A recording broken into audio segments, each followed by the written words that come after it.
Magandang hapon po sa atin lahat. Ayan po, tapos na po ang bahay ni Auntie Lydia. At ano pa ba? Kulang.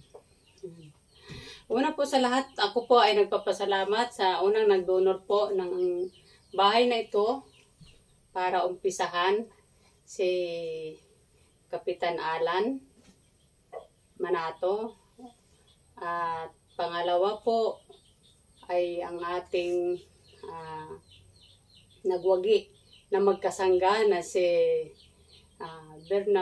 Consyal Bernard Sagid at Consyal Randy Robledo. Ayan. At ang dalawang magkasangga po ay nagbigay ng 5 plywood. Ayan po. At malaking tulong po ito na nakabahagi siya sa aming project para matapos ang bahay ni Auntie Lydia. Ayan po. At sa tulong po ng aking mga kasamahan, ako po ay lubos din nagpapasalamat dahil hindi po ito mabubuo kung wala po sa pangunguna ni Celso Gailo. Siya po ang gumawa ng bahay ni Auntie Lydia. Ayan. At sa wakas po ay natapos na rin po. At kailan ang lipat ninyo, Auntie Lydia? December pa. Ay, December pa. Baka sakali ay mapa-blessingan din natin. Kung December pa po, ano ha? Ayan.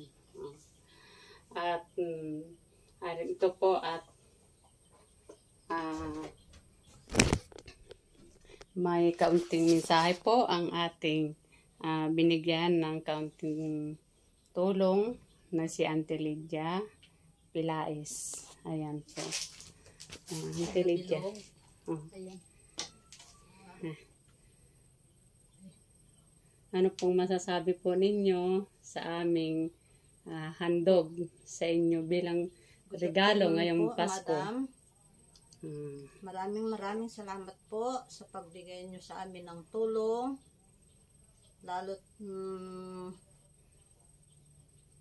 tumulong din po yung aming abang kapitan ng barangay na si Alan Manato. Tapos yung dalawang konsehal po na si Randy Robledo at saka si Bernard Sagid. Kaya maraming salamat po, Madam. Sana ay maglakas pa ang inyong katawan at habaan kayo ng buhay. Merry Christmas, advance Merry Christmas and Happy New Year. Ayan po. At hanggang sa muli po at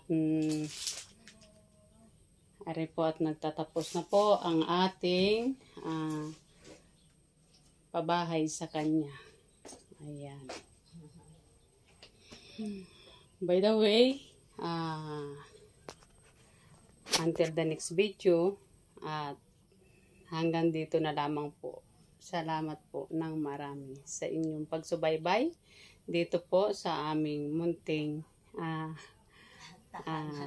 tahanan na binuo sa abot na aming makakaya.